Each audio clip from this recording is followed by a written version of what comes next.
Hi hello నమస్తే welcome to Andhraprabha life. నేను సరిత.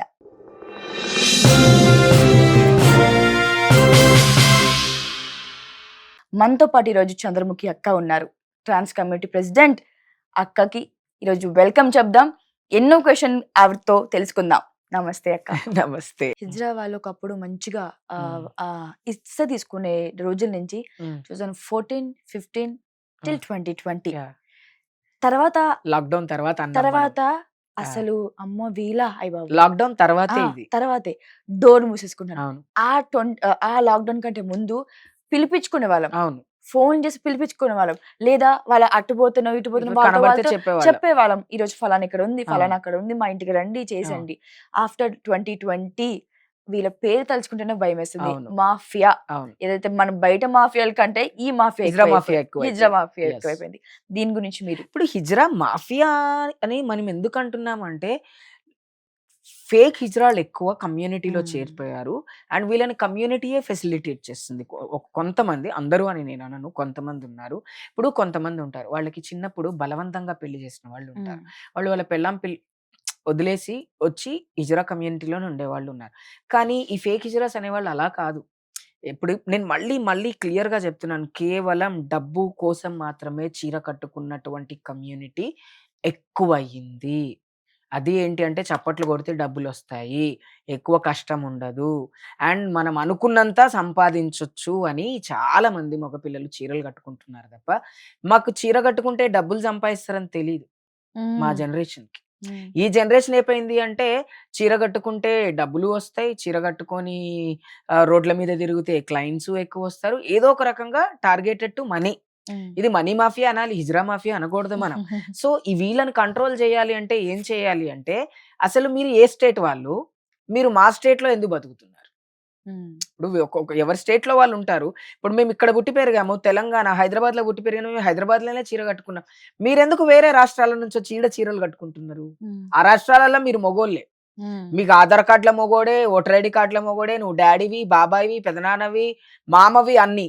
కేవలం హైదరాబాద్‌లో అడుగు పెట్టంగానే నువ్వు ట్రాన్స్ విమెన్‌వి అయిపోతున్నావు. హ్మ్. అది ఎందుకంటే కేవలం ఈజీగా డబ్బులు సంపాదించడం కోసం. యెస్. నేను ప్రభుత్వంతో ఏం చెప్తున్నానంటే మాకంటూ సెన్సస్ జరగాలి తెలంగాణ వ్యాప్తంగా.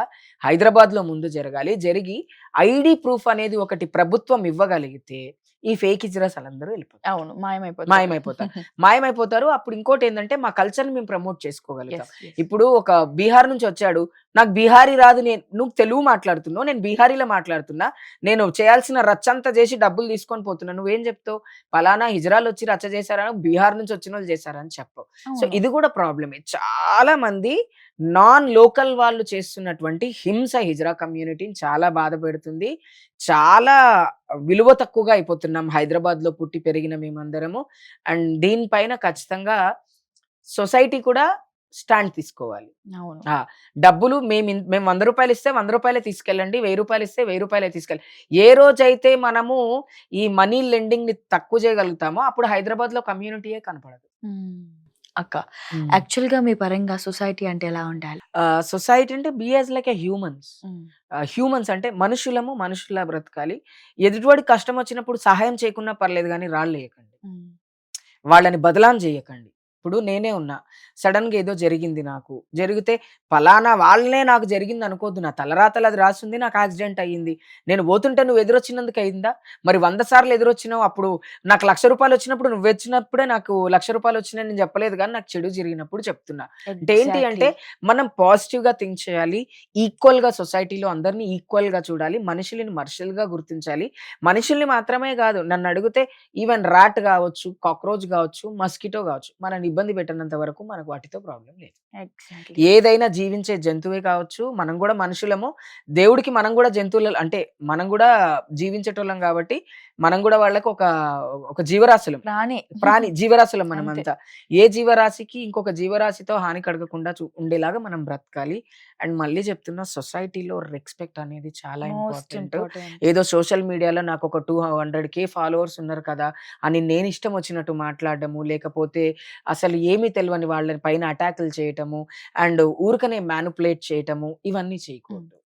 ఫస్ట్ ఎందుకంటే ఫోన్ మన చేతిలో ఉంటున్నప్పుడు ఆ ఫోన్‌ని ఎంత వాడాలో అంతే వాడగలిగితే మన జీవితం బావుంటది. మన మైండ్‌ని మనం కంట్రోల్ చేసుకోవాలి. మన టంగ్‌ని మనం కంట్రోల్ చేసుకోవాలి. మన తల్లిదండ్రుల్ని మనం జూసుకోవాలి. మన బాధ్యతలు మనం ఖచ్చితంగా నిర్వర్తించాలి. బిడ్డగా నీ బాధ్యతేంటి? భార్యగా నీ బాధ్యతేంటి? భర్తగా నీ బాధ్యతేంటి? తండ్రిగా నీ బాధ్యతేంటి? సొసైటీలో హ్యూమన్‌గా నీ బాధ్యతేంటి? Yes. ఇవన్నీ మన బాధ్యతలే. Yes. ఏదో రోడ్డు మీద ఎవడో చనిపోయాడు నాకెందుకు? లేపోతే ఏదో ఏదో జరిగింది నాకెందుకు? పొల్యూషన్‌ని మనమే పెంచుతున్నాం. పొల్యూషన్‌ని తగ్గించుకునే బాధ్యత గూడా మనదే. సో, ఎవ్రీథింగ్ మనం బ్రతుకుతున్నాము అంటే ఈ భూమిని కాపాడుకోవాలా, జీవరాశుల్ని కాపాడుకోవాలా, మనము బావుండాలి అంటే యూనిక్‌గా ఉండాలి. Right. ఎవరిని ఇబ్బంది పెట్టొద్దు, మనం ఇబ్బంది Right. పెట్టొద్దు. సొసైటీ అలాంటి సొసైటీ కావాలి నాకు. Yes. అండ్ మనీకి కాకుండా హ్యుమానిటీకి వాల్యూ Value. ఇవ్వాలి. Yes. Yes. ఏదో ఆడి కార్‌లో రాంగానే దర్శనానికి వీఐపీ‌లలాగా పంపించేసి గుడిసెలోళ్ళు వచ్చినోళ్ళని లైన్‌లో నించోబెట్టుడు. Hmm. ఇట్లాంటివి. Like humans are equal to god. Yes. Only people made rich and poor. Heart but changes. Poor అయినా, రిచ్ అయినా నువ్వు గాలే పీల్చుకుంటావు. నువ్వు అన్నమే తింటావు. నేను అన్నమే తింటా. నువ్వు అట్లనే జన్మనిస్తావు బిడ్డలకు. నేను అట్లనే జన్మనిస్తా. నువ్వు కార్పొరేట్ హాస్పిటల్‌లో పిల్లల్ని కంటే నేను రెడీ రోడ్డు మీద కంటా. కానీ కనే పద్ధతి ఒక్కటే. పిల్లలు పుట్టే పద్ధతి ఒక్కటే. పుట్టిన పిల్లలు పిలిచే మాట ఒక్కటే. So, Yes. ఇదేంటి యూనివర్సల్‌గా మనమందరం ఈక్వల్ దేవుడికి. కానీ మనం క్రియేట్ చేసుకున్నాం ఈ హైరార్కీస్. సో, ఇవేవి లేకుండా ఉన్నటువంటి సొసైటీ నాకు కావాలి.